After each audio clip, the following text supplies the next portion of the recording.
And get my little green screen because we do got a green screen and we got the Gucci Mane. Uh, let me wipe your face. So now we live on YouTube. Uh, Now everybody give me a second. Say hello to Twitch. Twitch in here. Say hello. Don't just come in and say hello to Twitch. Twitch. Say hello to YouTube. We live. Say hello to your people. Tell them to follow you on Twitch. Tell them to follow you. Subscribe to you on YouTube. Um, just give me a second, cause it be a lot trying to log in to everybody, especially on different devices.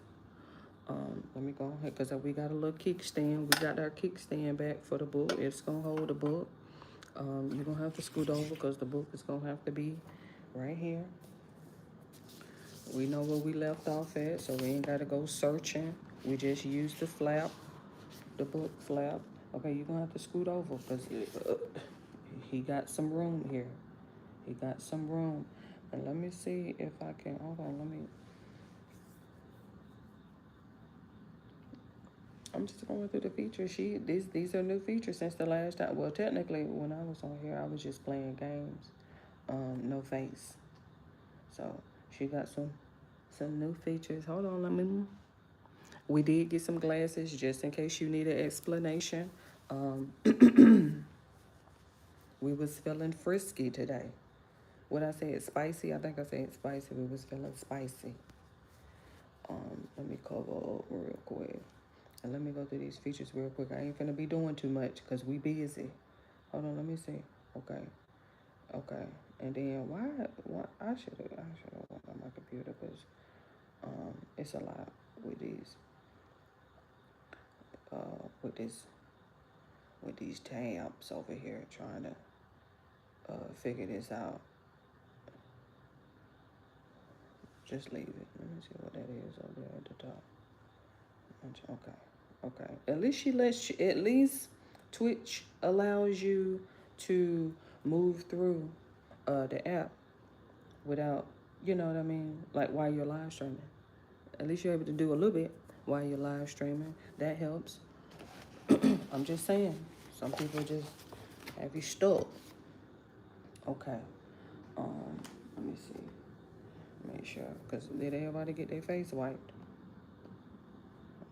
Everybody make sure they get their face wiped real good. Come back through. We did remember to get us some love. I got some grapes. I'm gonna try not to smell. You know how grapes is. And let's just see what we got. Let's check out the spread. We got a couple grapes here, green grapes. We got a little blueberry muffin here. We got Sargento. She back. She made another cameo tonight. Kobe Jack. We got the mini saltine crackers to go with the Kobe Jack cheese. We actually got some thin crust Marco's, thin crust sausage, and then we got some Publix chicken.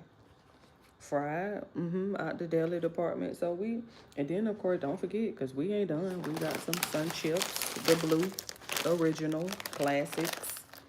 And then of course, we got a banana, original. What was that? Chiquito. And then of course, courtesy of, we gotta make sure we got deer parks, two deer parks, two deer parks. So we'll put one over there. Let me go ahead and pre-open that because I know she can be a little difficult sometimes. I said I wasn't gonna smack because I know that mic is real close. She got the mic. Get you a mic, I guess. I don't know. Figure it out. Let me hold on. We got a cup over there to the side, so in case I need to use the bathroom, I'm not gonna be explaining myself. I'm just gonna go over there, use the bathroom, and I'm gonna come back. Will I need to mute for that? I doubt it. We all know what pee sound like. I'm doing all this drinking water. I'm gonna have to pee. I'm gonna have to pee. I'm not gonna be explaining myself. Oh, I gotta pee. Oh my God. I'm gonna step to the side. I'm gonna pee and I'm gonna come back. I ain't even gonna be thinking about, oh, mute so they don't hear. Okay, do we need a recap from yesterday? What happened yesterday? We read the preface and we read about 4 or 5 pages of chapter 1. What was the recap? This chapter is dedicated to someone named Big Scar. Do we know him? Mm-mm. Never even heard of him.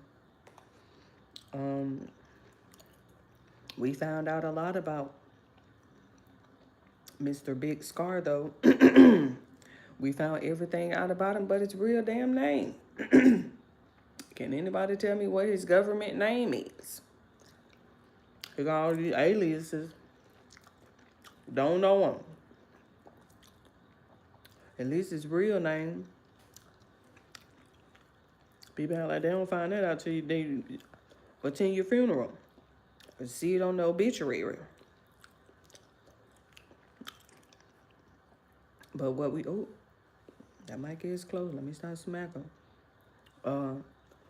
Okay, he lost Granny at 13. Got in some car accident at 16. Flew through the windshield wiper. Scarred his face.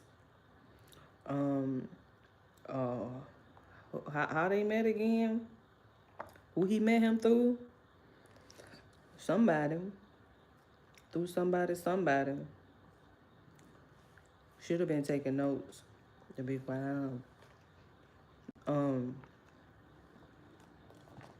Okay, and then was that when he got he was who is he running from? Somebody. And then he got struck with a stray. Just call it that. You know, you gotta be sensitive with them words over here on YouTube, but he got struck by a stray and then kept running some way, somehow. And then got prescribed some pills. And then now he's strung out.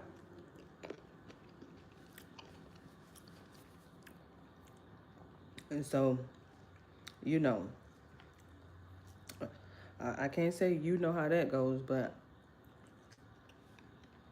it's not a story that we haven't heard before. And so now here we go. He's spiraling.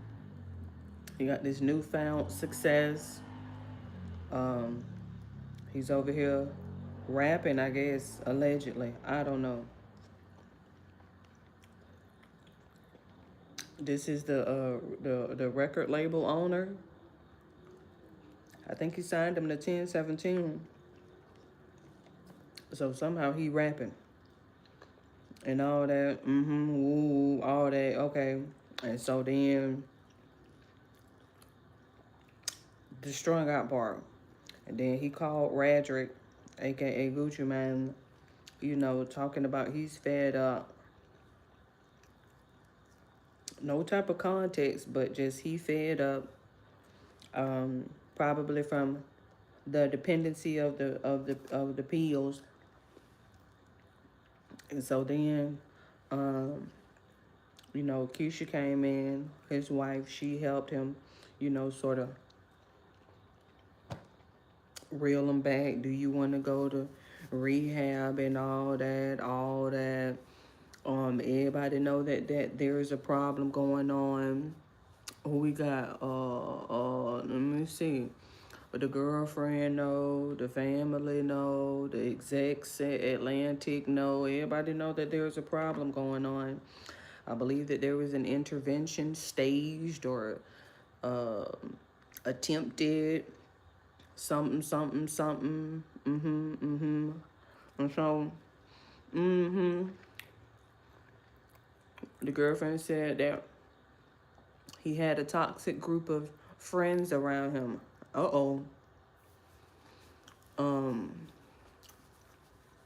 He even put the N word in here. I'm like, sir. We can't do that over here in the YouTube streets. We can't just be saying that word like that. Um, then somehow they ended up asking Gucci, asking Gucci Mane to talk to him.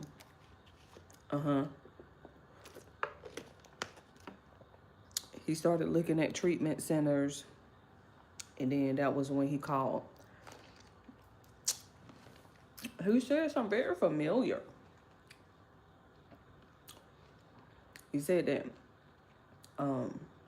Big Scar had called him one night, while he was in Cali and Gucci Mane was in Miami.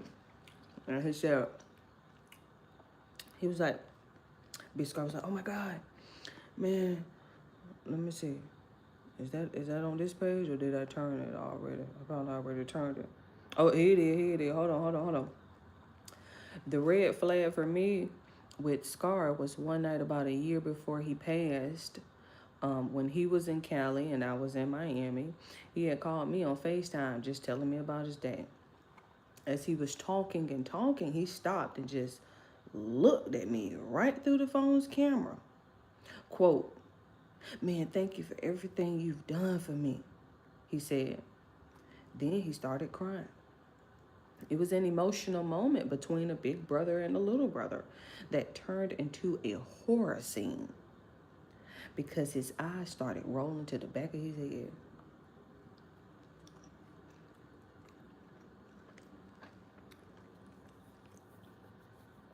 Uh-oh. Uh-oh.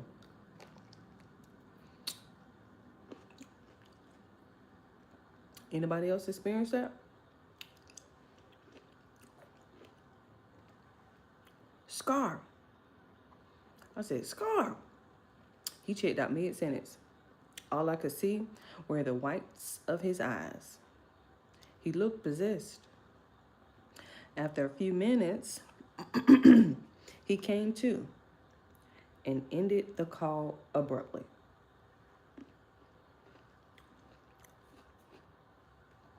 What was that about?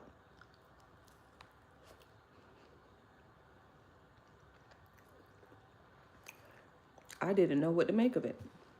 He didn't look like he was having a seizure or anything. I thought that maybe it was just too much emotion for him to handle. A few days later, we spoke again, and I asked him about that conversation. He had no idea what I was talking about. He didn't even remember the phone call. But allegedly, he didn't know that he was popping pills. We already read that.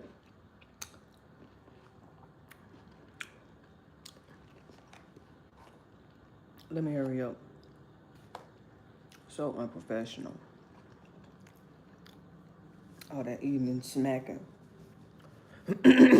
First of all, I have to refuel and I have to recharge up because I'm breastfeeding. So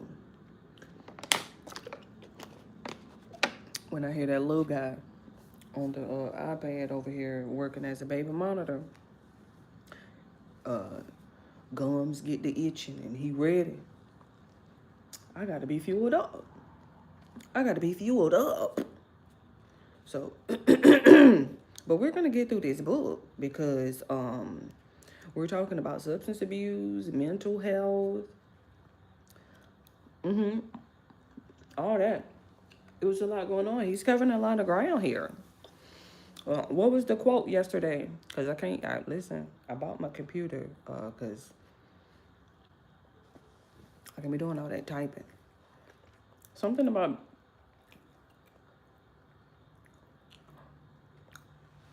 the quote wasn't about your brain betraying you, but I gotta sit back because I ain't got no more room on the table, Lord. Let me pull up this computer real quick. I could probably just keep it on my lap and get this blanket here so I can let it work as a little. Child, you have to get it together. That's part of live streaming. People know that already. You have to get it together as you go. And then, watch the progress. Okay, the progression, sure.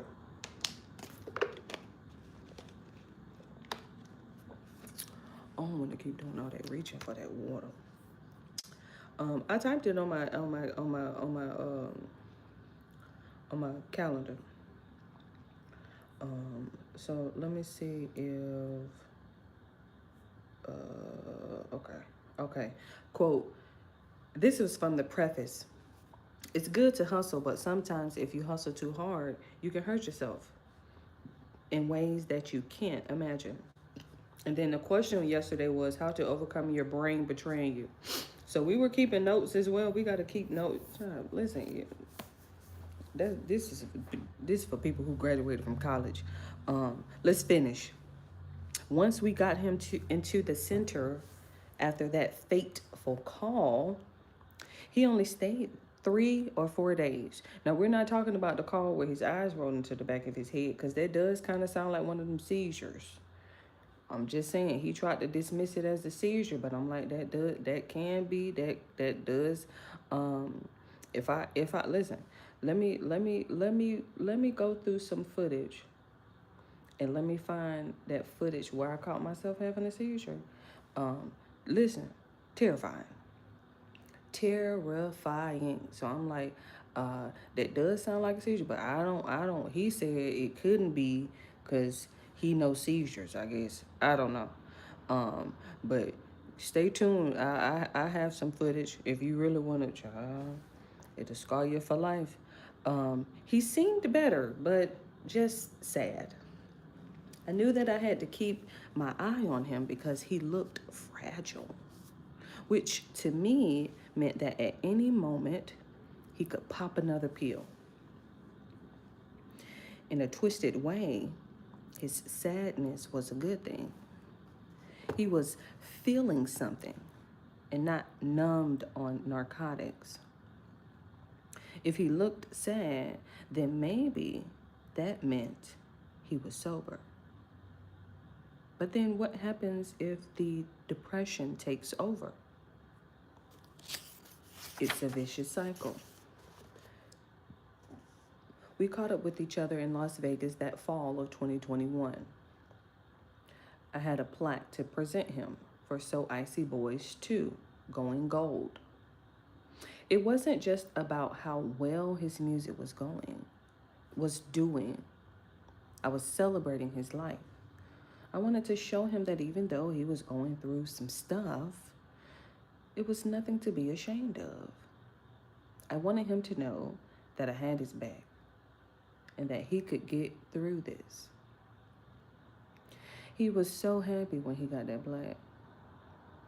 Little did any of us know that he would be gone before his next plaque arrived. A few months later, Scar was arrested. There was already a warrant out on him, and it wasn't hard for the police to find him. He was knocked out at an intersection. Oh my Lord. Jesus.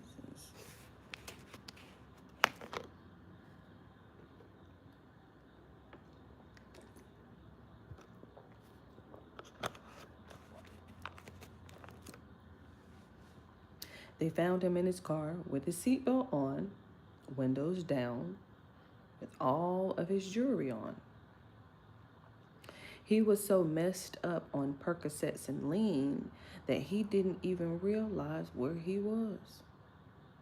And he just basically took a nap right in the middle of the intersection. So there he sat, asleep, at a 4-way stop sign. He could have been robbed. He could have been that word that starts with a K that we don't say. Instead, the police found him there. They could immediately tell he was definitely on something. The sheriff contacted the emergency squad, and an ambulance came. Scar woke up to sirens from cops and EMTs. They brought him to the hospital before locking him up. He didn't need jail, though. He needed rehab, When he got to the jail, they fortunately saw what bad shape he was in and all the signs of distress. So, Scar went into a longer term facility for about 45 days. When he came out, we talked about his arrest. I wonder what he had a warrant out for. You know, I'm nosy. John knows, you know, them warrants to be serious. And then they could be so simple, like, you know, FTA. Gucci, I was so scared, he said. Something could have happened to me in that car. I could have crashed it. I told him, at least you're alive. Big Grim Reaper had dodged death once again. Here we go. That's one of them, you know, Big Scar and then Big Grim Reaper. I'm like, man, what is his real government name? Scar moved into an outpatient treatment facility once those 45 days in rehab ended. I felt there was a new hope in his heart after rehab. He didn't seem so sad anymore, and that made me happy. I was seeing the shape of a changed man.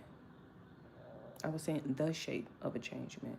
He told me that he was staying away from everyone and not doing anything he shouldn't be doing, and that he was continuing with his outpatient center visits consistently. But while I could tell he was getting better, it was still a work in progress. Even though I'm out of rehab, I still don't really feel like myself, he told me. I don't even want to be around people like that. I took that as a good sign, because if he stayed around people popping pills while he was still getting through it, then who's to say he wouldn't relapse? It seemed like things were getting better.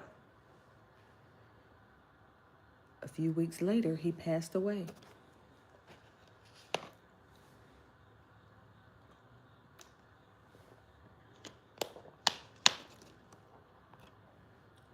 He'll serve you that gut punch, won't he?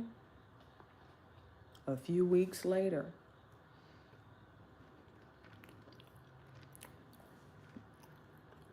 I was in Memphis when I found out. His hometown.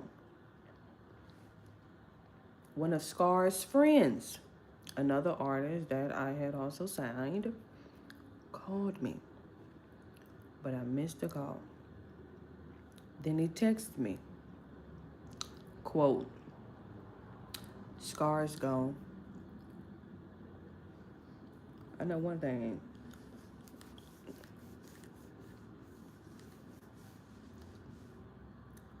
Be a little bit more emotional with your text when it comes to me, please. Be a little bit more, put an crying emoji or something. Don't do that. Don't do that. First of all, don't even send it in the text. Wait till I call back. Don't just, he gone. Oh my God. I know my kid been y'all better not do me like that. She gone. Where is the, don't worry about it. Don't worry about it. Don't worry about it. When I saw the text, I couldn't wrap my head around it. I was confused. Oh, it's gone. Gone where? I called him right back. That's when he told me. He was deceased. I was in shock. The story goes that he accidentally OD'd on pills at his girlfriend's house. He was only 22 years old, and he passed on December 22nd, 2022. There is something extra painful about losing someone you were mentoring. It was as if my younger self had passed on, the one who didn't make it. I wanted Scar to make it. I wrote this book for him. I started working on the book concept after I got that call from him. I wanted to show him just how parallel our lives were and that he wasn't alone. I wanted him to know how much I understood his struggle. I never got a chance to do that. I lost him. And so I lost a piece of me. Ooh.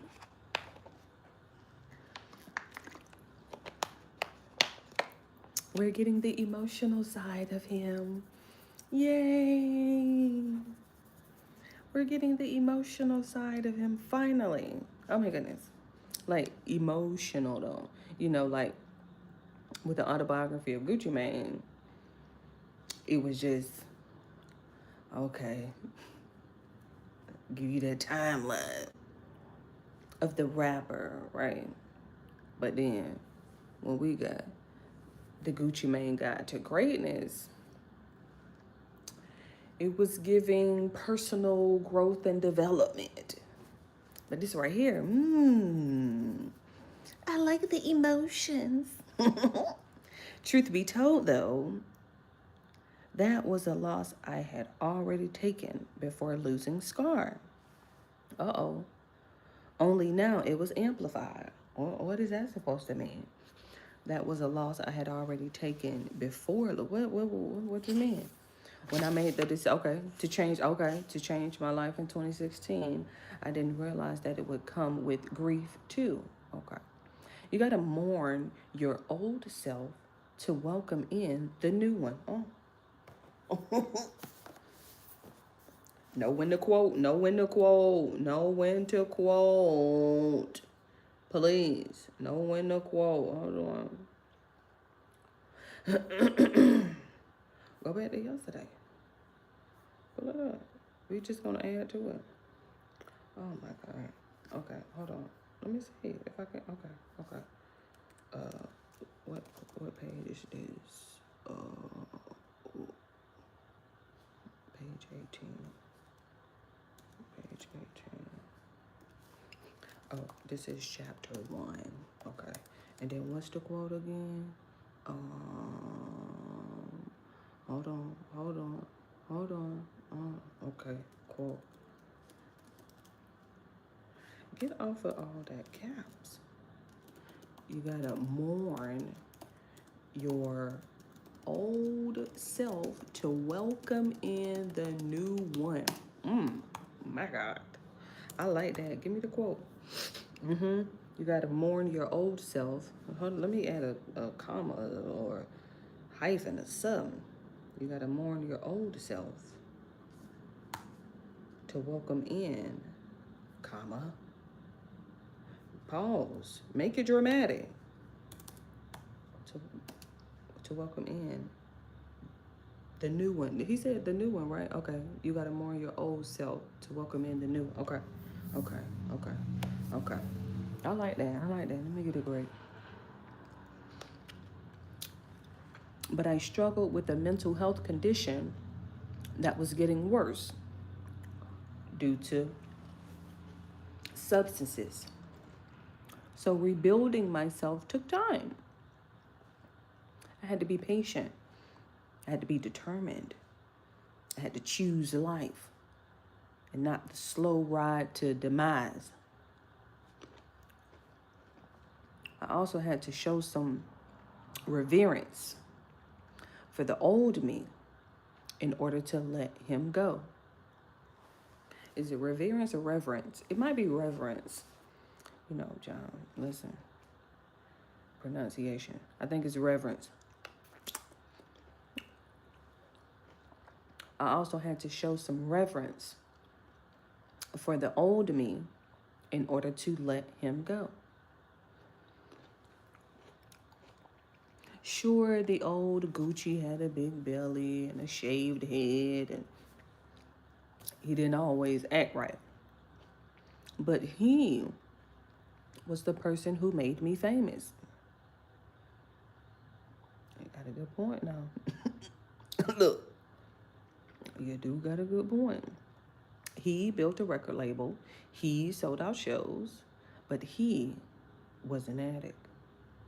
He was going through things, and his mind wasn't always right. He almost passed over and over again, but he ducked demise. He wasn't perfect, but he got me through the first 37 years of my life. What I saw in Scar was the spirit of the old me. But what I didn't expect was for him to pass in a way that the old me could have. That hurt.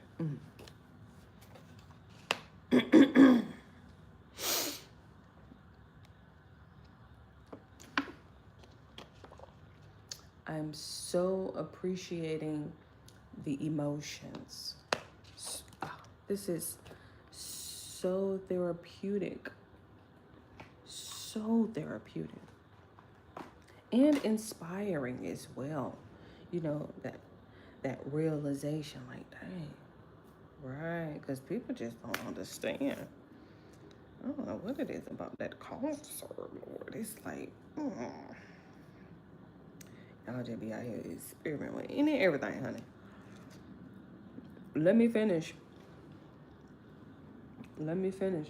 Oh, I do got a little piece of that Marco's left.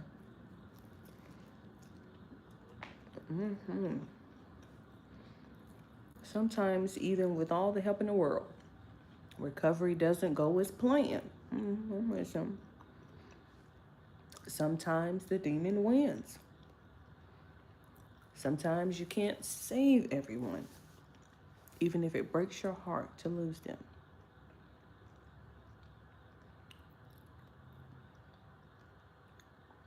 Sometimes, even if the person wants to get better, they just can't. Sometimes the pain wins. I was just one of the lucky ones. In 2013, I was diagnosed with bipolar disorder and paranoid schizophrenia.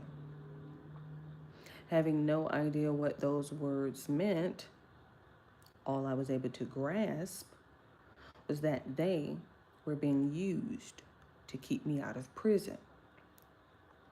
The diagnosis also came through a third party. So it was difficult for me to trust what I was being told. How did I know they weren't making this up to control me? At the same time, while I distrusted the source of the information itself spoke to both a suspicion and a fear that something about the way my brain worked was off. In the hood, when we encounter people we identify as crazy, the main characteristic of those people is that they're unpredictable. And even worse, out of control. Being out of control in the streets can get you harmed. Being out of control in the studio guarantees that few people will want to work with you, even your own people. And being out of control in the boardroom damn near guarantees you'll never be taken seriously in business.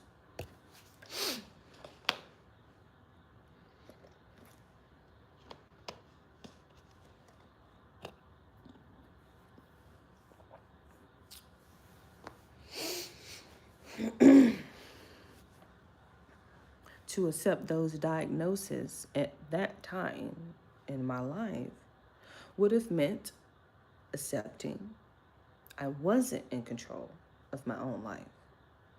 And I wasn't ready to admit that. I didn't know what those words meant in 2013.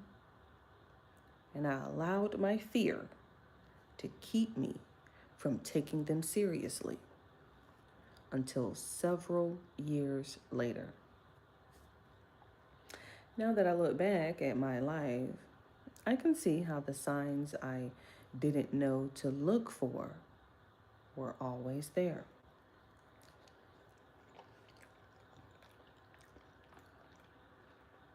Mm-hmm. Not bad.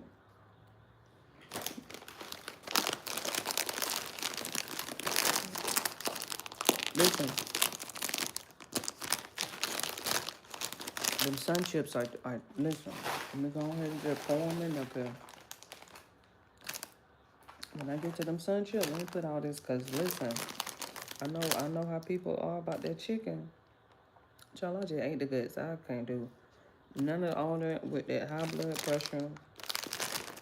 Mm-mm. But I can put it over there in the trash.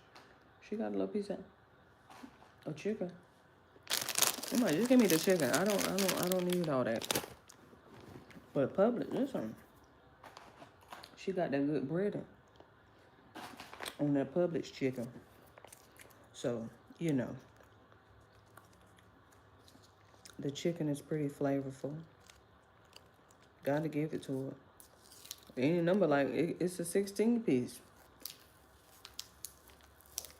I think it's probably like 4 pieces left now.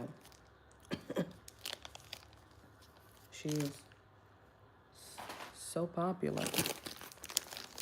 Every time I get her, so popular.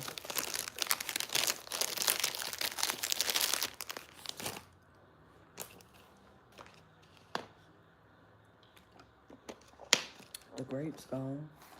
I ain't get but a few of them. Ooh, let me put that muffin trash in there. Child, you have to excuse me. That OCD will kick in, honey. Listen. Let me finish my little banana, honey. Let me see how many pages I got left with. I did get a rag, didn't I? I bought a rag. I ain't gotta be wiping it. I got a little rag. Let me see how many pages I got left on chapter 1.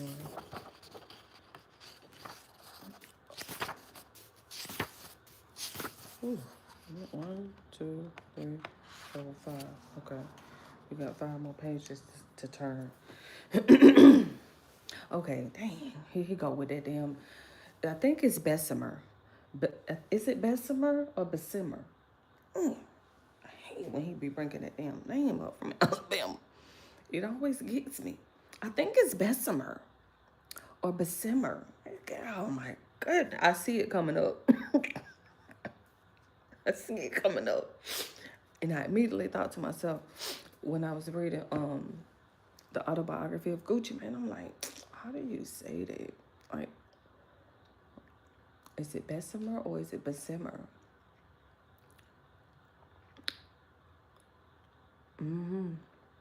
Bessemer. I think I'm gonna just say Bessemer. Bess. Isn't that best? Listen, I'm not gonna do that. I don't listen. I don't know. But as soon as I looked down and scanned at the next paragraph and I saw it, it was a whole flashback from Gucci Mane, the autobiography. I'm not even gonna get myself all worked up. We just gonna push through. Let me get some cream for my lips.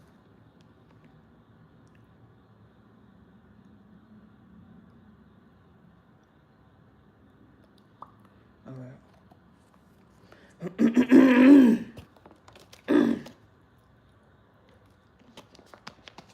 I'm gonna have to start bringing a straw because that's gonna help. Okay, I was 5 years old as I watched the KKK march through my hometown, Bessemer, Alabama. The population back then was only about 21,000. It's around 25,000 now. Okay. The population back then was about 21,000. It's around 25,000 now. But I swear to you, the day that I saw the KKK have their little parade on Main Street, it felt like every person was standing there watching. There they were, a sea of white hoods waving their flags. Some flags were Confederate, others were the flag of the United States. If this was the symbolism of America, then they were showing every black resident in that small Alabama city that nobody gave a single F about them. He cussed, Jack. And why should they?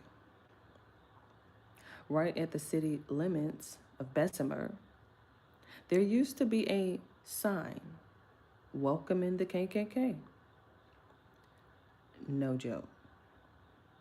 The sign showed a man in a white hood waving the Confederate flag on a horse, wearing a white hood too.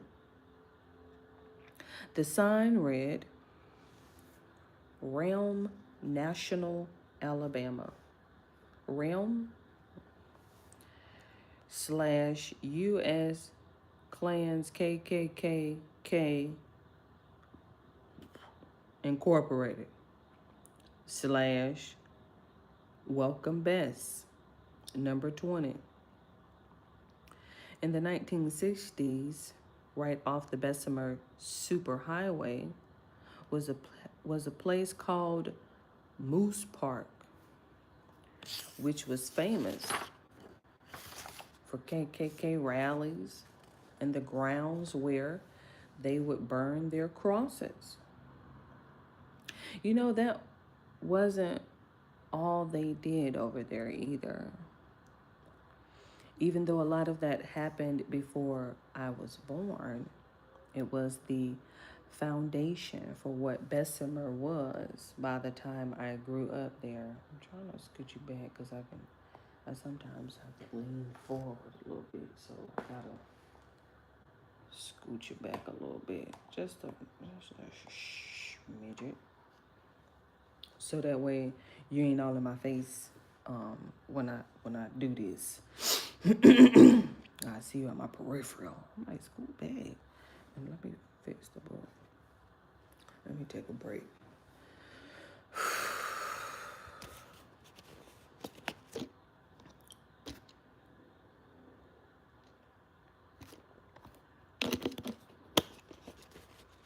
Even though, okay, a lot happened, even though a lot of that happened before I was born, it was the foundation for what Bessemer was by the time I grew up there. By that point, it was in the fabric of the city. It's hard to process that as a little kid when every pale face is smiling as the KKK rolls through your town. Yet every dark face is wondering if they'll be next to have a burning cross in their yard, or even worse. About 2 years after I saw that rally, the division of the KKK that marched through Alabama, the United Klans of America, went bankrupt over a lawsuit that cost them $7 million. It was over the 1981 lynching of a young black man in Mobile, Alabama, named Michael Donald. His body was found hanging from a tree. He was only 19 years old. When his mother, Beulah May Donald, won the lawsuit 6 years later, the New York Times printed an article with the headline, quote, "The woman who beat the Klan."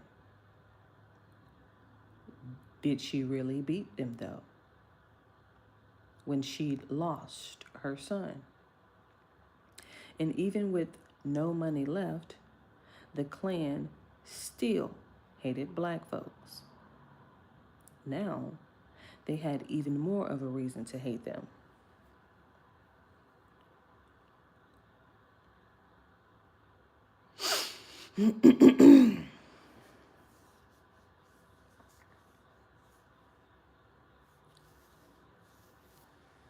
Touchy, touchy, touchy. Let me see where he going with this, because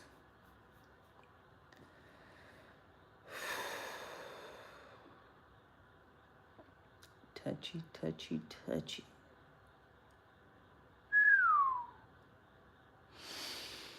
We got a little history lesson for those in the back. Michael Donald, Beulah May. You don't get them like that no more. Beulah May, to be exact. You don't get them like that no more. And that's so ironic, because my grandmother was Hattie Mae, and my great-grandmother was Frankie Mae. You just don't get the names like that no more when you think about it. But I digress, honey, because touchy, touchy, touchy with that KKK. My daddy never experienced kindness from white folks. And for that reason, he hated them all. At first, I didn't understand it. But if I saw my first Klan march at 5, then imagine how many he had to witness in his lifetime. Whenever you mentioned white people, he filled up with so much anger that even the whites of his eyes went to hide behind his dark pupils dilated so much. Went to hide. Oh, because, sorry, I don't know why I thought that. Oh, hold on, let me read it again. Whenever you mentioned white people, he filled up with so much anger that even the whites of his eyes went to hide because, it still says because his dark pupils dilated so much. Okay. As I got older and lost my trust in so many people, I understood why my father put white people at the top of his list. They weren't at the top of mine, but I got it. I inherited his quote, "Once I don't trust you, I don't F with you ever again," gene. If you look at a map of Alabama, you can hardly find Bessemer. You've probably got to squint to see it, even though it's just 20 minutes outside of Birmingham. But Bessemer is where I was born and raised for the first part of my life. Everybody knows that Gucci Mane is from the A. I say it all the time. But really, even though I do mean Atlanta, the place that really made me Gucci Mane, I'm also talking about the other A, and that's Alabama. Those who know. When I reference 1017, it's in honor of my granddaddy's house in Bessemer, 1017 First Ave. I lived in that house for parts of my childhood, and so did many of my family members at different phases in their lives. It's where my history began.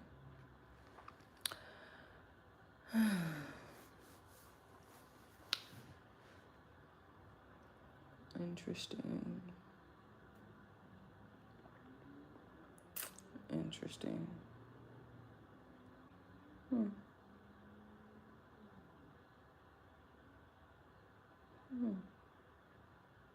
I guess everybody has one of those, huh? I'm trying to think, where is Frankie Mae address? I can't remember that Fletcher Street for nothing. 6 something. Can't remember for nothing, child. But everybody got one of those houses, huh? Look, we 20, 30 minutes from Tallahassee too, so Thomasville. You know, and then look, who knew that Atlanta had a Thomasville? I'm like, I don't know Thomasville Heights, and I ain't from over there. I'm from the real one, down south, 31792. Is it 607 Fletcher Street? I don't know what Frankie made doggone address is. But look, everybody been over there too. Everybody got one of those little houses, y'all. You gotta love it. I'm trying to figure out what her address is. I had to ask somebody. Anyway, when I was a kid, I went to Jonesboro Elementary, which is the same school where my mama taught. The walk to Jonesboro every day went through streets in a predominantly white neighborhood. So I didn't actually get to walk to school. I had to run to school. There wasn't no cutting through yards, hopping fences, even just taking my time. None of that. If you walked at a pace slower than a run, the white folks would throw rocks at you, let their dogs out on you. Sometimes they'd even pew pew at you. And who was gonna come help you? The police?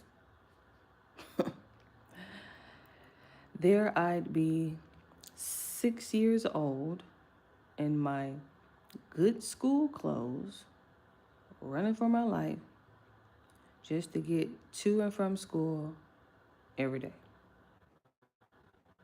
If I was tired and didn't feel like running, I'd have to take the long way back, which was walking the entire length of the railroad tracks that cut through the town.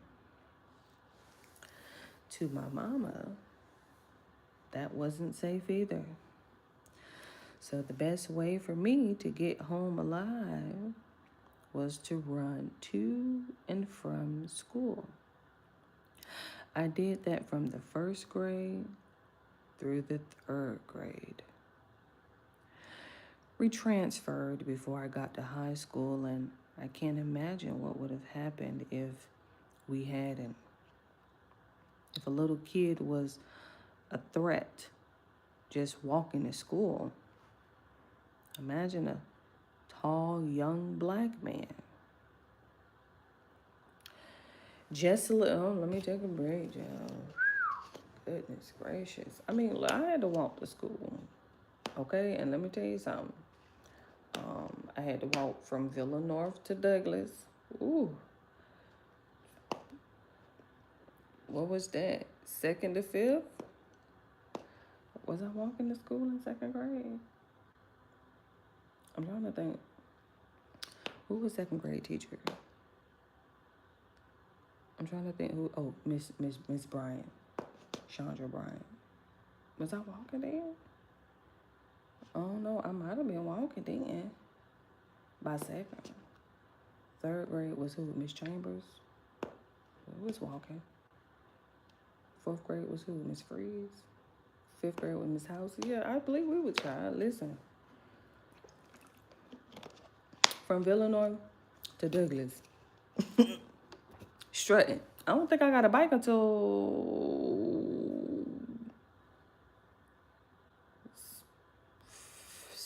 5th grade, maybe. It had to be 5th grade. Right, because I had got the clarinet. And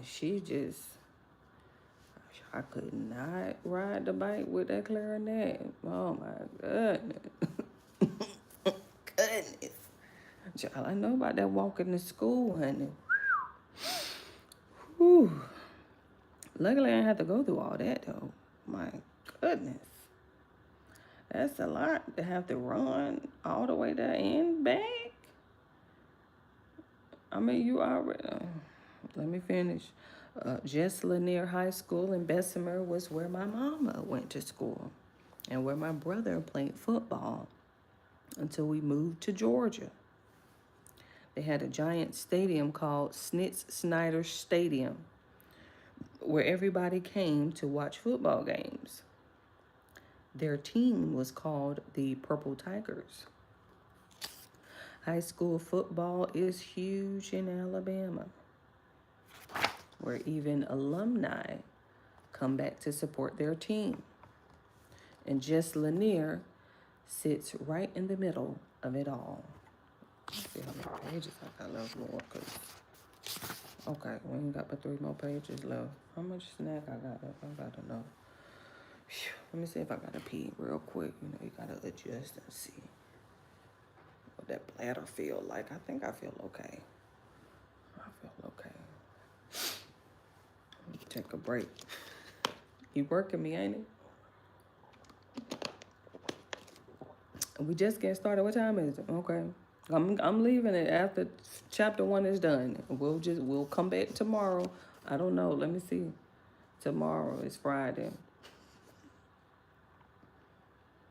I'm gonna try to come back tomorrow. You know, it's the weekend and the girls be wanting their iPads. That means I ain't gonna have no baby monitor. So I'm gonna have to make some shape tomorrow. We'll see. Oh, I can use the iPad, right? The other iPad. I might be able to use the other iPad and call it and use it on my phone. I might be able to do that.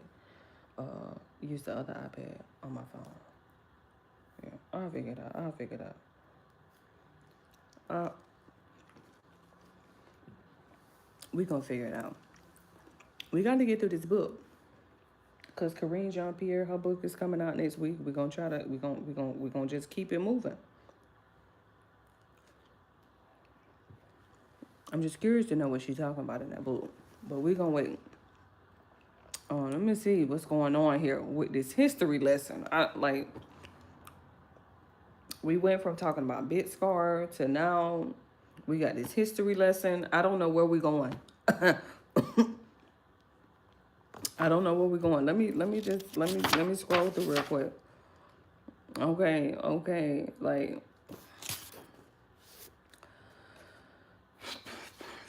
okay, people who experience racism have a greater chance of developing trauma PTSD. Okay. I think maybe that's probably where he's trying to.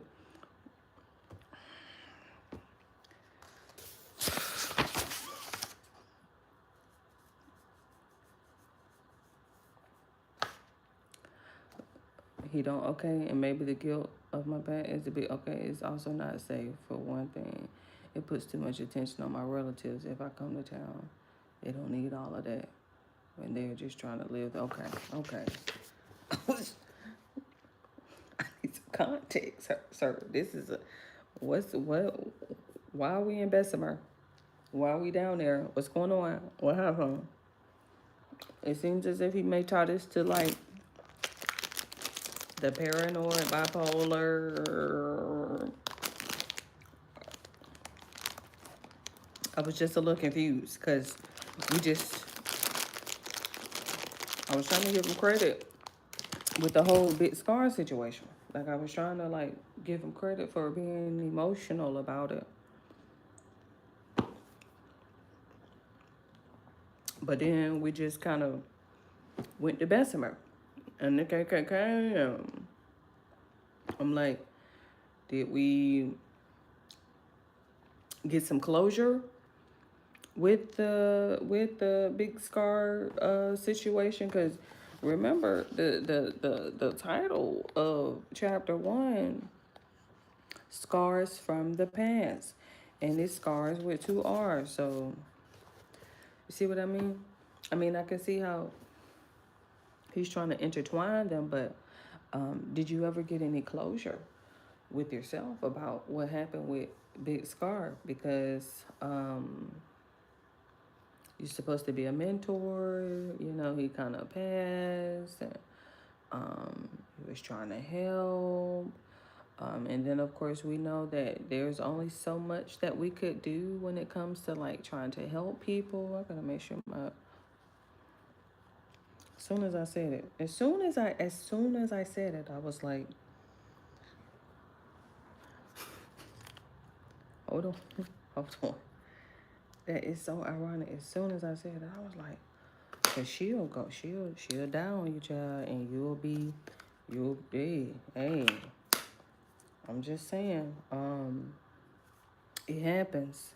Trust me, it definitely happens. Well, it'll go dead on you, and you gotta be active.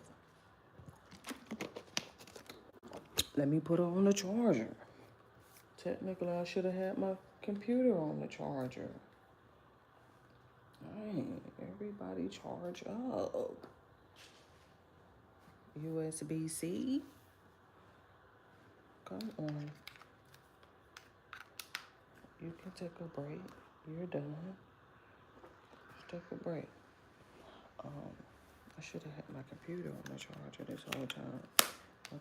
Okay, my bad. I don't know how long it was out. I do apologize. I'm trying to get myself familiar with the mic. I just don't like to be skipping all around. You know what I mean? Like I felt like I felt like I didn't get no closure with the Big Scar situation. He was just like, he passed, whoop-de-doo.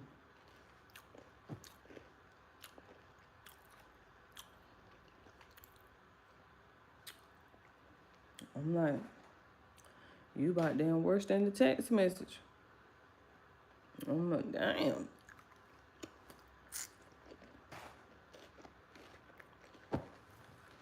Now we got some childhood trauma, unresolved trauma, I guess. I don't know. Let me just finish and see where this goes. Because I skipped through a few pages and got to the end. And I'm like,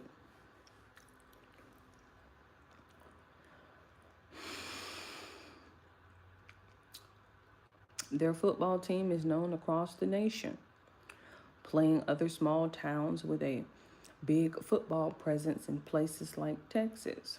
Oh, we're talking about just Lanier sits right in the middle of it. When alumni come back to support their team. Scouts come there all the time to recruit for college football and sometimes even eventually to the NFL. And when teams are competing against just Lanier, it's nothing for a whole family to drive in from another state to watch that game happen at Snitz Snyder Stadium. Right across the street from that stadium were a bunch of restaurants that typically accommodated those huge crowds coming in and out of town. One of those establishments was called the Stadium Grill. They were known for their burgers and fries, and the food was really good. But if you were black, you couldn't eat inside. It was known by many as a white restaurant. And even though the Jim Crow laws were supposedly repealed by then, where you couldn't outright call it a white restaurant and have signs that say whites only, it was understood that black people weren't welcome there to eat. Black people wanted that food though, and Stadium Grill wanted their money.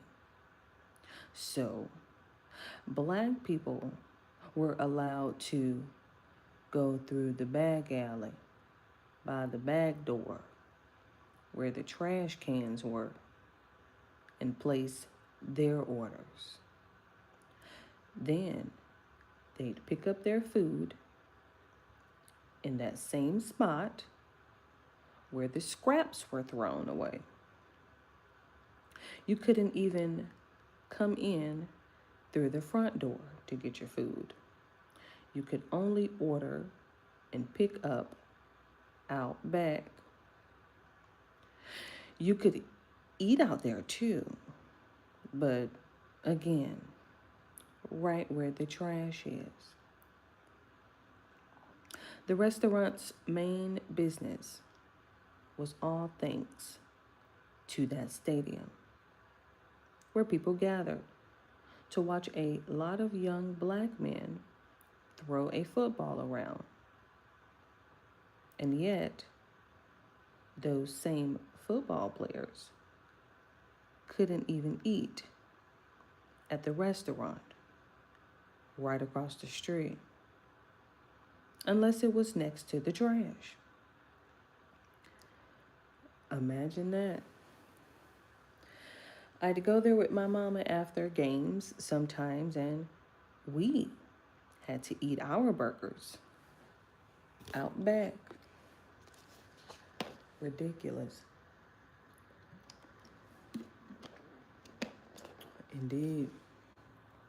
Indeed. Ooh, my goodness. Not by the trash, Lord. Not by the trash.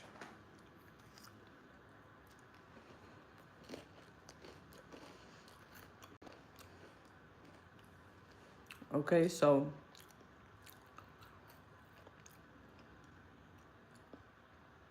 he had to run back and forth to school. KKK. His father probably went through a lot more worse, went through a lot worse, a lot more worse, went through worse. It's probably went through worse. I'm trying to remember what happened to his dad in that first book. It's been a minute since I read that one. I'm trying to figure out what happened to his dad. Because he, like I said, he probably went through worse. Okay, but he experienced the KKK. Put these crackers up here so I ain't got to be reaching. Running back and forth to the school. And then the burger joint. You know, that real racism. Okay. There used to be this other restaurant at the corner near the Stadium Grill. Hobos or Hobos. It might be Hobos Joe's. And I wanted to eat there so badly as a kid. It was on 4th Avenue North. And all I heard about it was how good their food was. That place was always packed with people. All their families with their kids, eating inside Hobo Joe's and having a great time. I'd walk past it and look in that front window, watching everyone enjoy their food. Everyone who was white, that is. Even if I had the money, which I didn't, I understood I couldn't just walk in there and eat. Nobody would serve you if you were black. Sure as hell couldn't sit with the white people and eat your food. Hobo Joe's wouldn't even let you come around back like a damn hobo and get some takeout like the Stadium Grill did. Like I said, even though Jim Crow was gone, the undertone was still there.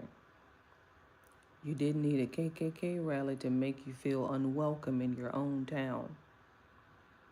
When not even Hobo Joe's would let you eat a sandwich outside their front window. Eventually, people started talking, and suddenly Hobo Joe's was more welcoming to black people.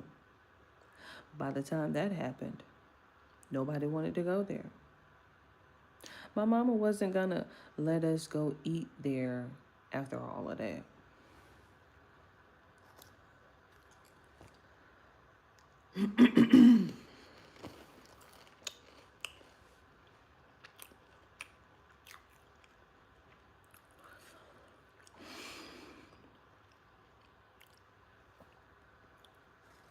All of this shit was right in my face growing up.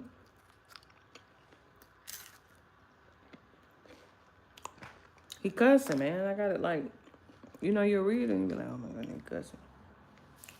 All of this ish was right in my face growing up.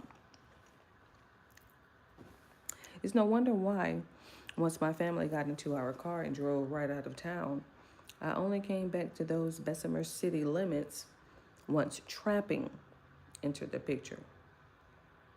Even though I didn't hate white people, I didn't want to be around a bunch of people that hated me. That sign with the Klansmen was no longer there to welcome me, but it was always implied.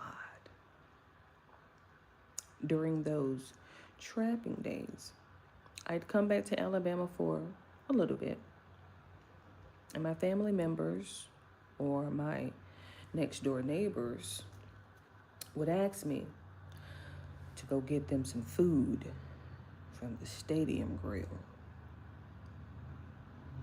Even then, by the mid-90s, when I was a teenager, I'd still have to get the food from around back. Nothing had changed. Jesus Christ.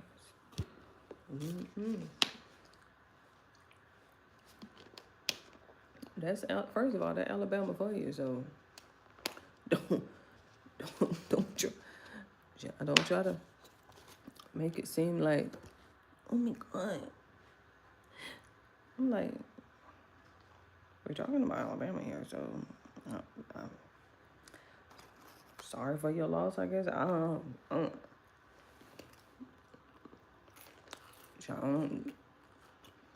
And I'm over here in Georgia.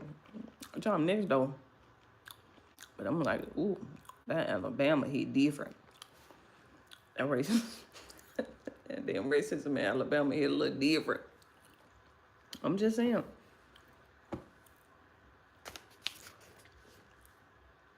It's to trying to erase it for me. I'm like, it happened. It's okay.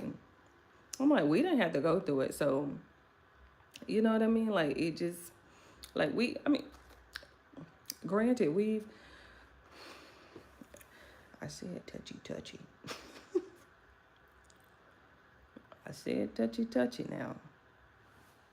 So, we gonna tread it lightly for the sensitive ones in the back. Everybody relax. Everybody, Alabama, please relax. We understand. Trust me, we do, and we sympathize. We really do. Listen, I'm over here next door. I'm in Georgia, child. We ain't that far. I just know that they hit a little different. That Alabama, I don't know what it is. I have no idea what it is about that Alabama, but it just hit different. I don't know. I really don't. And you listen, you really feel bad too, because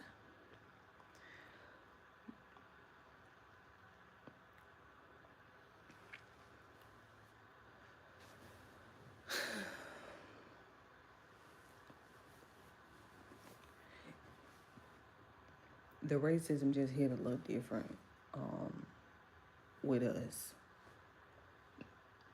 this generation. Of course, if they were bold enough to tell their story and document it, that was pretty much the only way we even knew about or heard about or even became familiarized with the type of racism that any of our predecessors experienced, especially our ancestors. Like,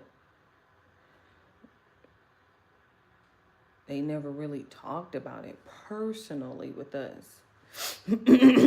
So we don't even know, like, to the full extent of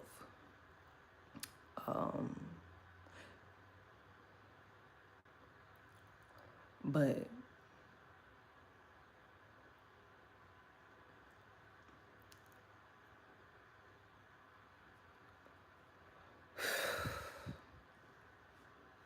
it's still a touchy subject,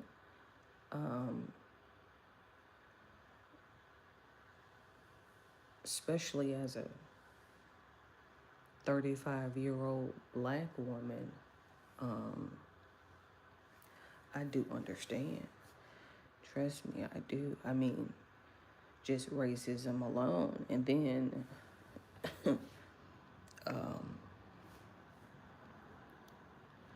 especially when you have to grow up with a name like Quashika.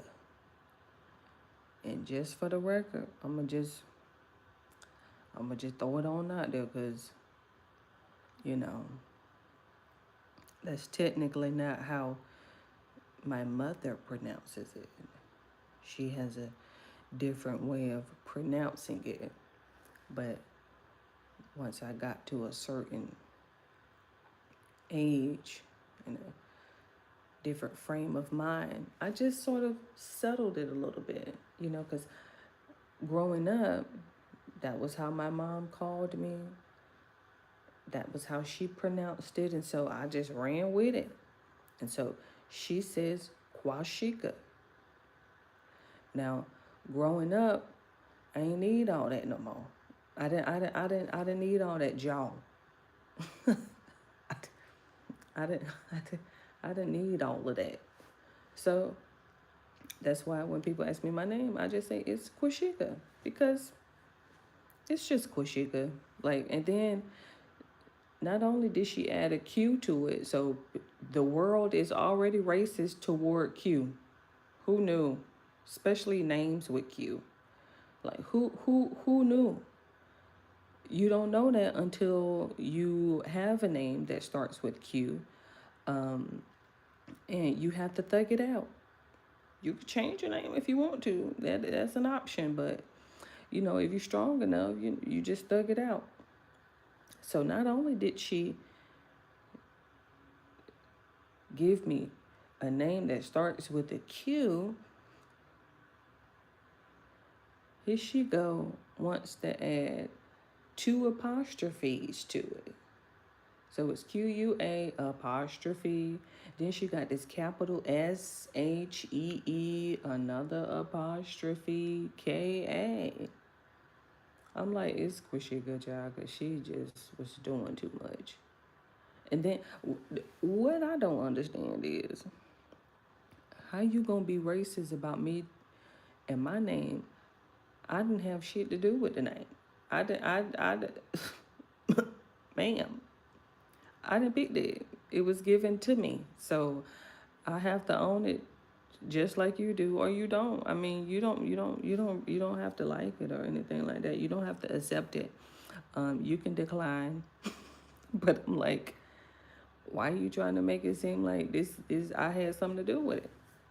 I tell people that all the time. I'm like, y'all ain't had nothing to do with that name, honey. That was given to me.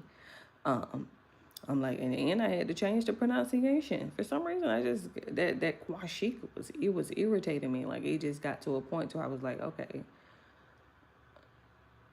should I change it? And I was dating this guy named Kyrie, and he was like, oh, I thought your name was Quashika. And I was like, damn, I do like that pronunciation. That does sound a little more relaxed on the jaw. Quashika. I'm like, that Quashika, it was it was getting to me. So I don't understand. I had my fair share of. I mean, it's the roll call for me.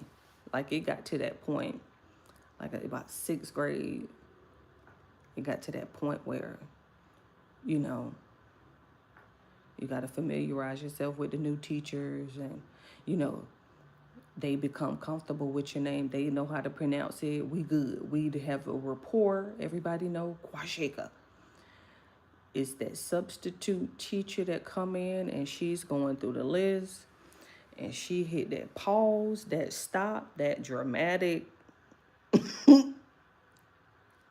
and because we know the role.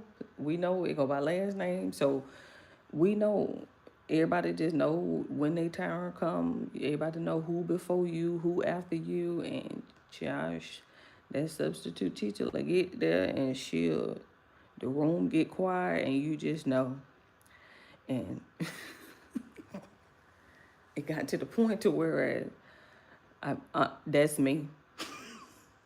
Hey, how do you pronounce that again? It's Kwashika.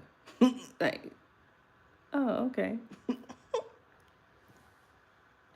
Okay. John, Jack, Sarah, Jennifer, Jasmine. That's me. I'm here. How do you pronounce it though? Don't do that. Okay. You experienced a little racism. Are you linking this to your bipolar and your paranoid schizophrenia? Where are we going with this shit? Like, let me finish because I'm getting irritated now. Here we go. Look at the next sentence. Look at the next sentence. I turned the page. Here we go. Even though I wasn't diagnosed until I was an adult, I believe this is where my mental illness began. And I was looking all over the place, so I didn't even read this sentence.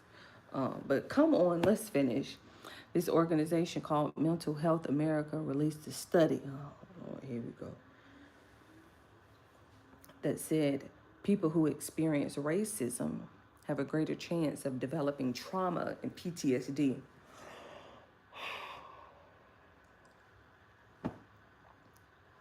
Everybody? That's America. So you mean everybody in America got PTSD and trauma. Okay, duly noted. Because that did come from Mental Health America. So if anybody would know about America and their racism, of course, yeah. Okay, so we all have trauma and PTSD. We're just, everybody don't, hey, Mental Health America said that people who experience racism have a greater chance of developing trauma and PTSD.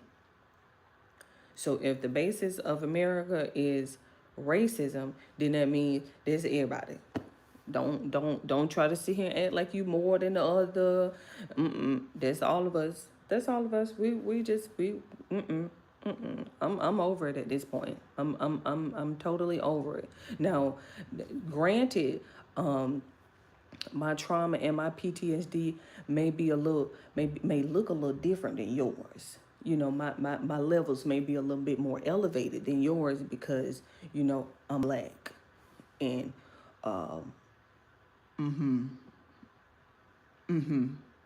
so probably want to take that into consideration. For those over there in the back, because my trauma and my PTSD stems from. So,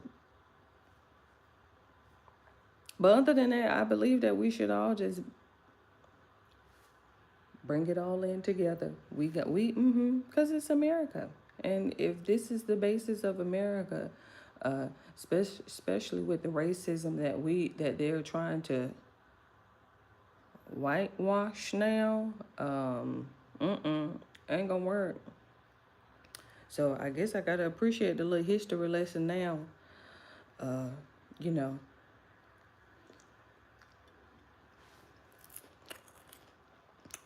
On the grander scheme of things, you know, you always got to bring it full circle, because I didn't know where he was going with it, but he ain't even done. But shout out to you and your trauma and your PTSD. That's because if you live every day thinking someone wants to hurt you because of the color of your skin, you're constantly full of anxiety and fear. Oh, Lord.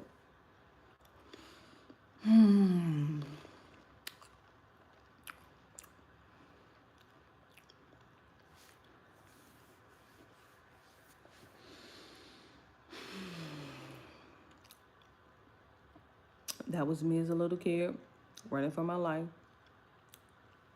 It put an excessive amount of stress on my brain that wired me for mental struggles. People with PTSD are more likely to develop a mood disorder. Here we go. Oh my God. Which is what I have. On top of that, the way people with trauma sometimes act out is through violence. They say internalized racism leads to feelings of having no self-worth, which leads to no real regard for authority. Let me finish this paragraph, Lord, before I... There are a bunch of studies, here we go. Let me finish. I'm gonna take a bathroom break. There are a bunch of studies that show how people who struggle with certain mental conditions are more likely to commit violent crimes and even develop severe addictions. I didn't stand a chance.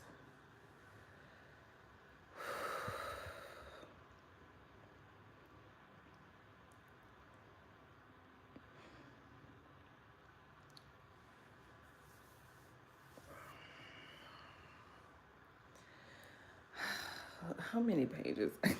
Look, I think it's only 2. Let me see if I can push through. I'm gonna try to push through. I'm gonna try to push through now. I'm trying to push through.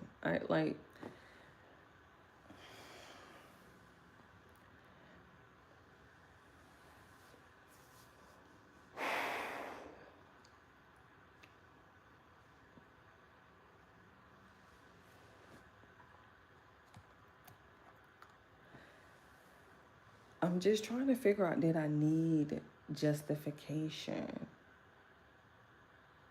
for the bipolar and the paranoid schizophrenia? Like, I'm just trying to, and I hate to call it justification, but it's like,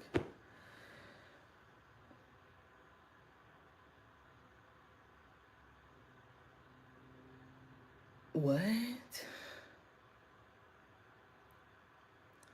What is that called? Unresolved childhood something. Is it unresolved childhood trauma or something like that?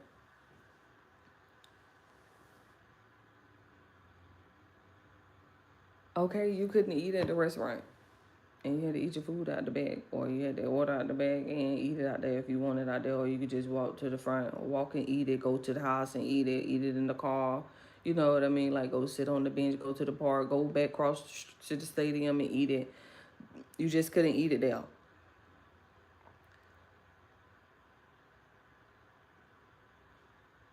And then there was another restaurant. Okay.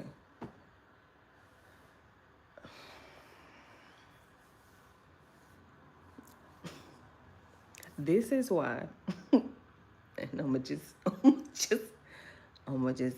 say this once. I'm gonna just say this once, and I'm not gonna say it again. But you heard it here first. You heard it here first. Hear it from me, so that way, this is why I prefer to read books ahead of time. Trust me on this. This is why. This ain't got nothing to do with you, YouTube Live, you Twitch Live. This ain't got nothing to do with it. This is why I like to read a book first beforehand to myself. I'll cuddle up, I'll read it, I'll be under the covers at nighttime with my little flashlight on my phone, and I'll just read through the book. I'll get through it, and you know what I mean? I'll contextualize, I'll compartmentalize, you know what I mean? Like, understand it. And then if I feel the need to share, then I'll read it. This is why you should not take it from me. Take aloud without reading it to yourself. Take it from me, please. Take it from me. I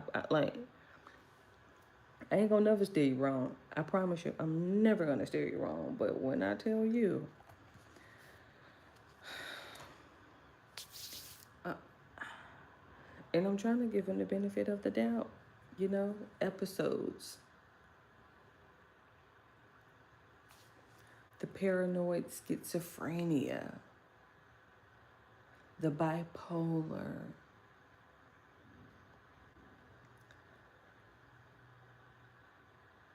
You got diagnosed with this back in what, 2013, you say? But you're talking about all of these occurrences and all of these issues and all of these incidents, I should say. And I mean issues as far as like how he feels as if they were issues that led up to his mental conditions. Racism made you bipolar and paranoid schizophrenia?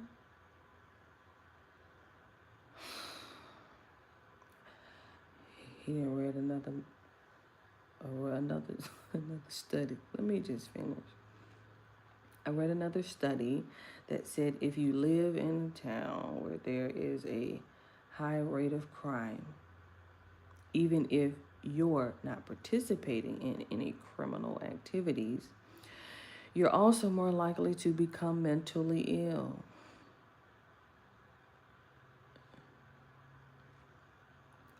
That makes sense to me. You're living with the stress and the fear and the anxiety that you or someone you love will become a statistic.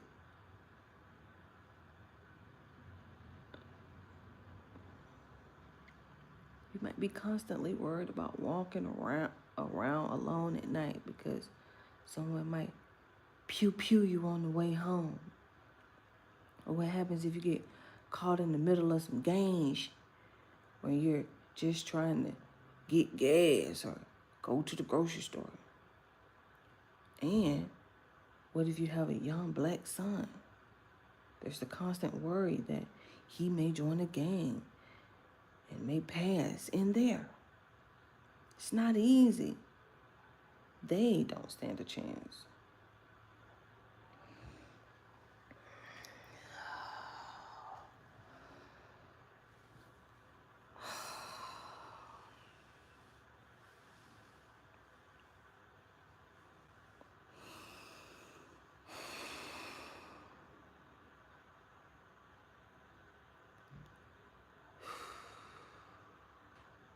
If you're in a town where, quote, whites only restaurants aren't that far back in the rearview mirror, how are you as a young black child going to process that? Your family doesn't want to move anywhere, and your only likely escape route is to the big city of Birmingham. But again, that stuck mentality is generational. You're not going to move if your mother, or your father, or your grandmother, your grandpa, your cousins, aunts, uncles, they're all still there. So you're stuck. You're poor, and the only thing consistent right now is violence. If you can't beat it, you join it. Some people who are broken down and depressed pick up pill bottles. Others pick up pews. You choose your poison. And that's what so many people in my little hometown of Bessemer have to fight against each and every single day. Somebody sent me a TikTok video about Bessemer a while back. And it was all about how it was the most dangerous city in the United States. The population by then was just a little over 25,000. But as the video clip explained, the violent crime rate is 33 out of 1,000 residents, which is 9 times the rate of the national average. 9 times. If you showed me that when I was younger.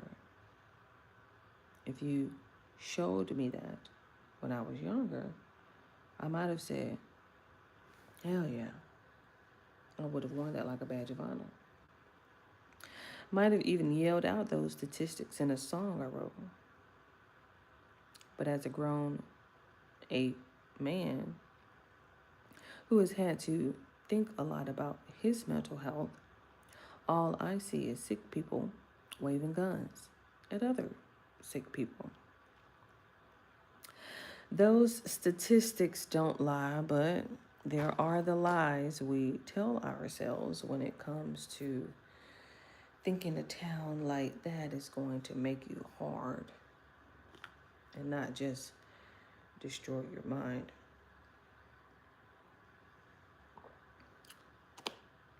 And when you have that level of trauma, you're angry, you're scared, and you're hiding it.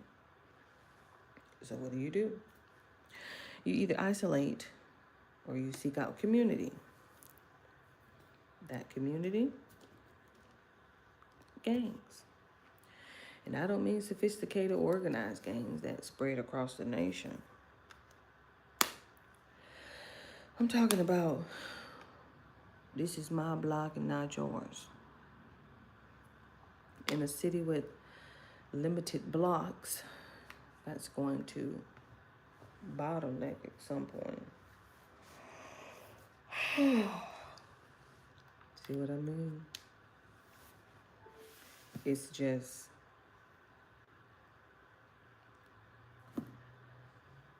going off course at this point. If you ask me, this is just my personal opinion.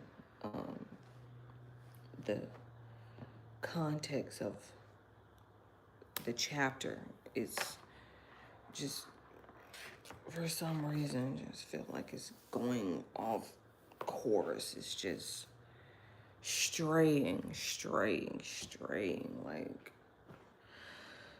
some members are even rapping about their gangs.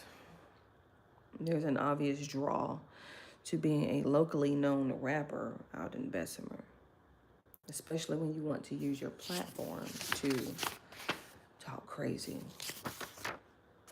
You're a big fish in a little pond, and you get to make music and threaten your gangs and your lyrics. It's been happening over and over again. It's also so public. It's sloppy, to be honest. You see kids on social media making public posts about ish and who they want to clap next. I was on YouTube watching all of these videos of kids targeting each other and wondering when it all went to hell. There are whole songs about crimes that the news is corroborating. I'm talking about crimes like triple H-sides. Things that even in my grimiest days, I never thought about doing. These kids are name checking all these places in Bessemer that I remember while I was growing up. All these spots are small, too small for all of that violence to be so concentrated in one area.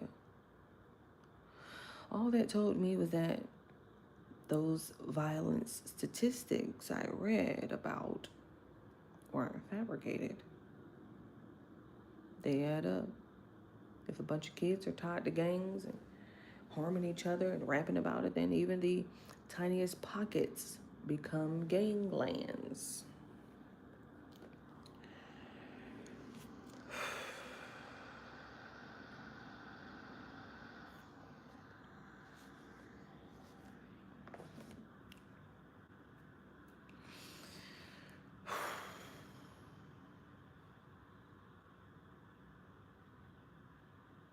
In 2024, one young man was harmed in a gas station in Bessemer, which was the same location where he filmed his rap video. A candlelit vigil was held 24 hours later, and right then and there, the father and sister of the kid were both harmed. A few weeks after that, There was a mass spraying in Birmingham over in 5 Points South at a teenager's birthday party. 4 people passed and 25 were injured. A celebration of birth resulted in demise. It's a crazy world we live in. When the biggest businesses there are, when the biggest businesses are jails and funeral homes, let me see. It's a crazy world we live in. When the biggest businesses there are jails and funeral homes, since so many people, oh my God, this sentence is butchered, but when the biggest businesses are jails and funeral homes, so many people are either getting harmed or locked up. You don't even feel safe showing up to the damn funerals because you never know who might show up with a pew-pew and start something else. More demise. If people get puked, they're, what did I say? What's the substitution for that word? If the person get sprayed, okay. If people get sprayed there, then who's coming to the next vigil or funeral with a pew-pew to keep that cycle going?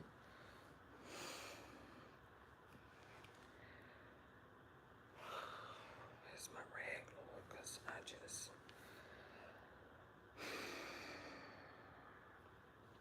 I'm pushing through it. Listen. Of course. We all over here in left field. He just went down this rabbit hole about gun violence. And it's tied to his diagnosis of bipolar and paranoid schizophrenia, Lord. And somehow the stats of being raised in a racist environment leads to trauma and what else again? My God. When I tell you I'm pulling through this first chapter, this last page, Lord, I'm pulling through it. Because it's losing me. It's completely losing me. I don't know what's going on. It's just completely losing me. And I can't even fake it. Like, I'm over here like, okay, we're live. And for some reason, I decided, oh, it's a good idea. Let me throw Twitch in there. Let me add Twitch. Because, oh my God.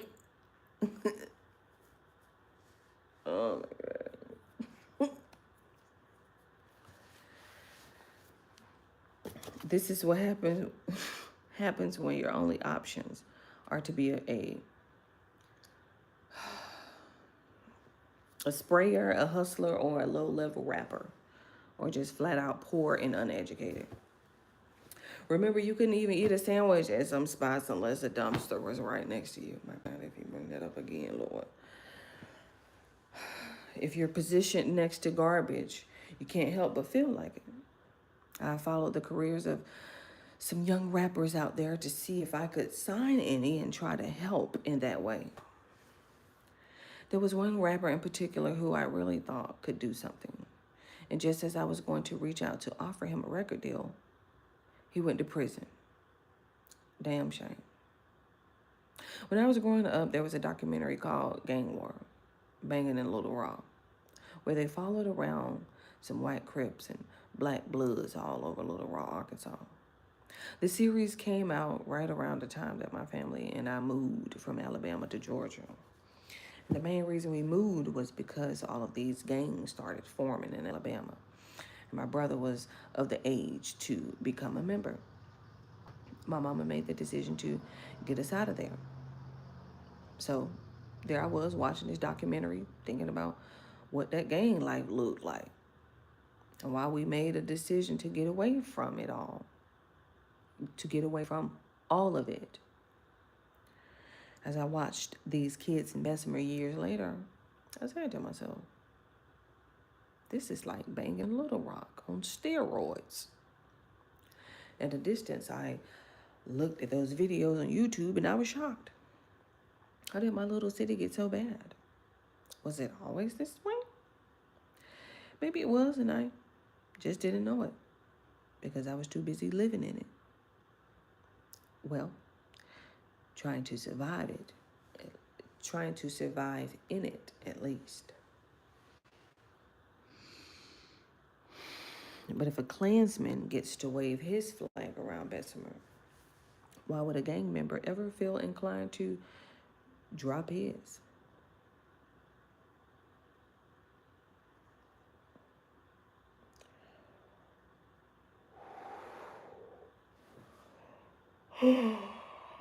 Interesting point, interesting point. I had to lose the town that birthed me to gain the rest of my life back. It was the only way, and I'm thankful my mama chose to do that for my brother and me. I feel really bad now about going back that way to trap years ago, especially knowing that I once directly contributed to the statistics that I was reading about on TikTok. Only now from the faraway safety of my home. We're coming up on the last paragraph, so bear with me. I don't visit Bessemer, Alabama anymore for a number of reasons. And maybe the guilt of my past is a big one. It's also not safe. For one thing, it puts too much attention on my relatives if I come to town. They don't need all of that when they're just trying to live their day-to-day lives without disruption. But even for me, my wife, and my children, you just never know what could happen. I've been invited to speak at events, but I can't bring myself to be back there. I think my brain had to reconcile that once I left Bessemer, it was for good. I've pleaded with my extended family. I've wanted them to move out of the city too. I even offered to help them. But I think there's a certain stuck mentality when it comes to small places like that, where even the environment isn't good. It's better than figuring out an escape route. You can buy homes and land in Bessemer for cheap. So there's an allure to sticking around, especially if you have close family and friends nearby. But if your hometown is known as one of the most dangerous places in the country, possibly the world, then what's the benefit of a cheap home at the expense of your life? I've tried to convince the people that I love to break that cycle, but it's easier said than done. And yes, most of my family has lived at 1017 at different stages in their lives, which means their cost of living is low. But I hope for the day that everyone moves out of the town if it stays that dangerous. Bessemer has a part of my heart, and it was my first home. But sometimes you have to leave home to find yourself, or even save yourself. Even if I don't go back a lot, though, I still carry 1017 with me wherever I go.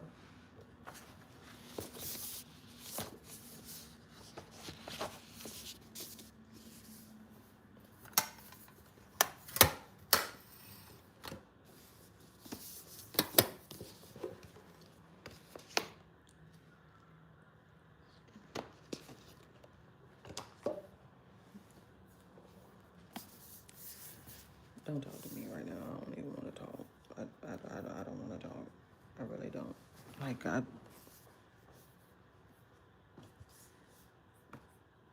I'm so blowed. It's pretty obvious. It's pretty apparent. Like, it ain't even no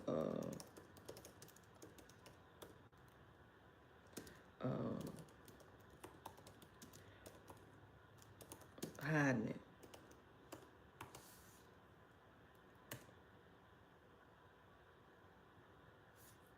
It ain't no hiding it. I ain't even gonna try to hide. I'm just like, whatever. I'm just like, whatever.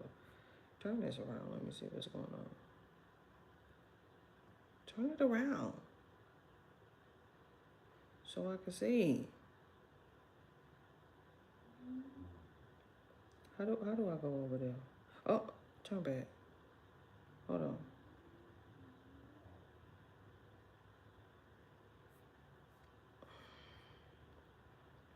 Go back.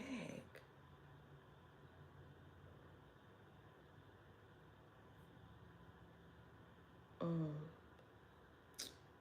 it's. Let me see if I can.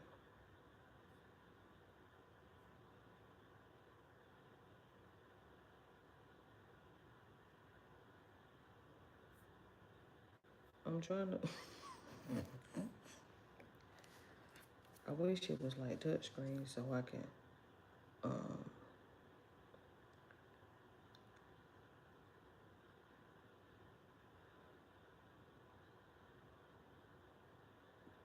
I must be close. I gotta be close. It's not 607. It's. I pulled it up, but I can't read the mailbox. When I pulled up 607 Fletcher Street, um, the projects came up next across the street, of course. Um, but I'm trying to get that mailbox. Um, this must is this? Hold on, let me see.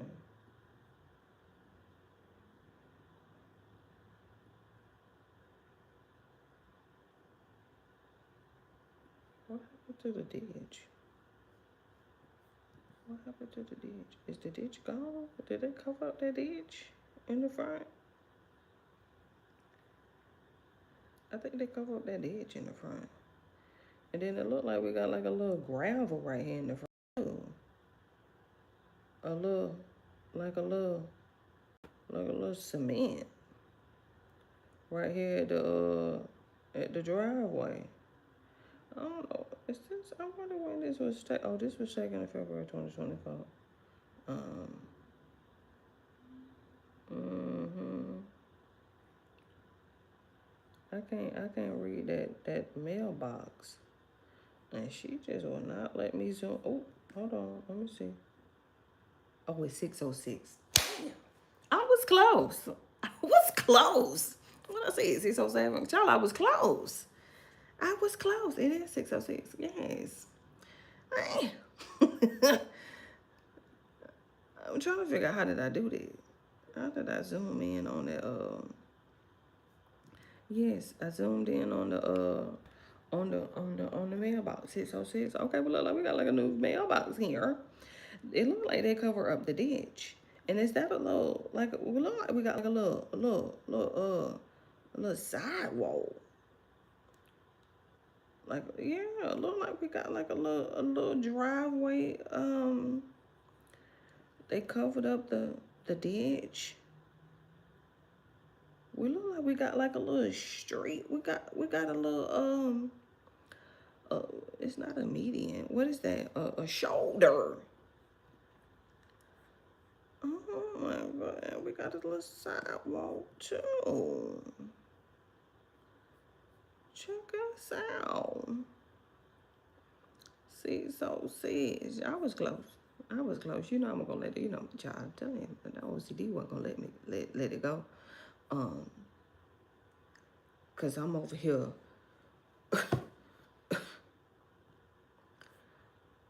Scars from the past.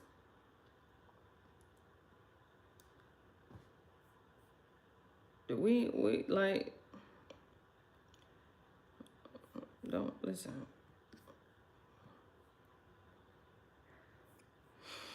Let me shut my computer down. Let me bag my stuff up. I'm finna get ready to go. It's been fun. It's been nice. Um, Technically, you can just consider this behind the scenes at this point. Like, I ain't even talking to you. I'm not even addressing y'all no more. So I'm just gonna bag up all my stuff, get on up out of here. I'm gonna try to get back tomorrow if I feel like it. If I feel like it, I don't know. I might need a day off after this.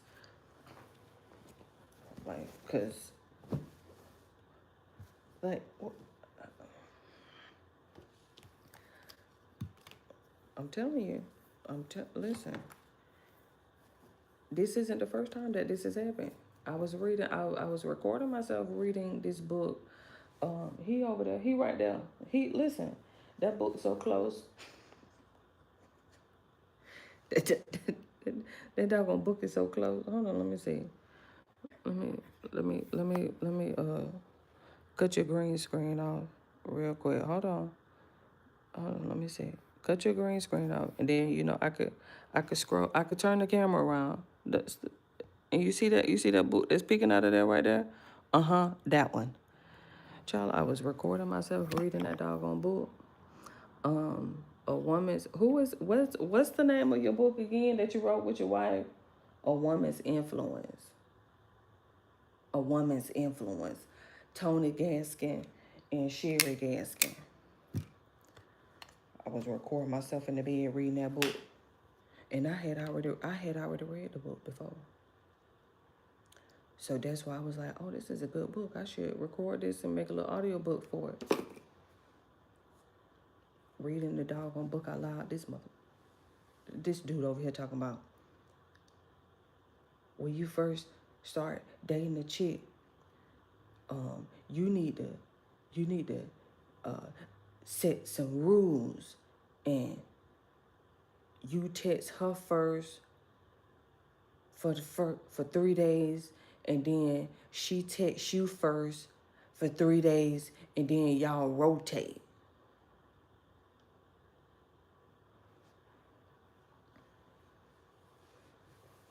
You can't make stuff.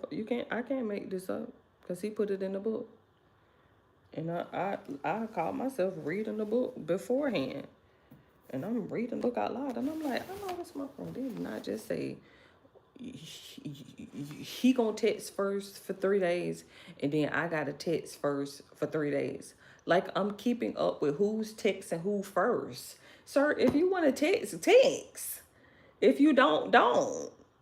Don't sit here and try to make it seem like, oh, I got to text first for 3 days, and then you got to text first, and then we got to rotate. Like I'm finna keep up with your texts and my texts and what day it is and who alternate. Like I'm finna do that. I'm not finna do that with you.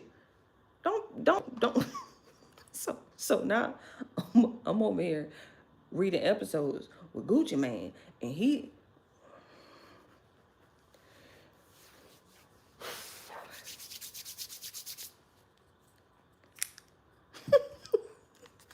you're done. You're done. Go on, get off my mic. Get off my mic.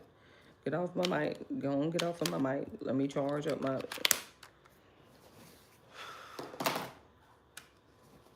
Hopefully, I'll be in a better mood tomorrow.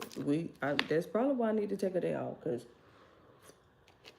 maybe I'll come back like with a do. Let me let it marinate. Let me let it marinate real quick. For some reason, I thought it was just gonna be about. It says scars from the past, right? Okay. He put the two R's on there, so there's some type of context about the big scar, this individual, your little mentor, all that. He passed, okay. And then your diagnosis, because we never got any closure with, you know, how did that affect you, and like you're grieving, like it was just, oh, okay, yep, and he passed, and yep, and okay, all right, yep, okay, because you already left him high and dry for 2 weeks, and so then somebody else had to call and tell you, but you somehow in where he from? Memphis. Is that where he said he was from? Memphis. Don't even care. Okay, then here now we're traveling down this memory lane with Bessemer, and oh my God, everything that happened over there, everything that happened over there. That should have been its own separate chapter. Why you had to put that in this chapter? But then it just didn't tie together. Like for me, it just didn't tie together with scars from the past. Even though, okay, you experienced some racism that could leave some scars, sure, okay, and then you get into these stats about how, oh well, studies say that, if this happened to you, then that's probably where it came from. And then all the kids down there, oh my God, like look, all that. Like all them and what they got going on. Y'all, look, all that. Dang, that's crazy, cause I'm from there. And I be trying to tell my family to get from down there and all that. And, they don't want to move, so, it is what it is. But like, yeah, I mean, hey, hey, oh well. But let me I'm gonna sleep on it. I'm gonna sleep. I have all day, the rest of the and then tomorrow. And then if I feel like coming back on here tomorrow to kind of, or I may just take a break before we get to chapter 2. I'm gonna need this to marinate a little bit because it got me worked up. It shouldn't have my blood pressure worked up. It shouldn't be doing this. This is, I'm telling you, the last time I felt like this was with Tony and Sherry, with the whole, well, I gotta text you. I'm gonna text 3 days first, and then you gotta text first the next 3 days, and then we just gonna alternate. What are you? What are you talking about? I haven't gotten this obsessed since that book. So I know you ain't sitting here talking about who texted first. You gotta text first. I ain't gonna text you because today your day. And then you mad because I the motherfucker forgot. Let me go because he got to started cussing. In the meantime, in between time, let me see. Let me figure out how I log out of here. Is that the X at the top? Do you get a confirmation or does it just X? Because I know if I press the X out of here, they say, are you sure? In the meantime, in between time, okay, love you, bye.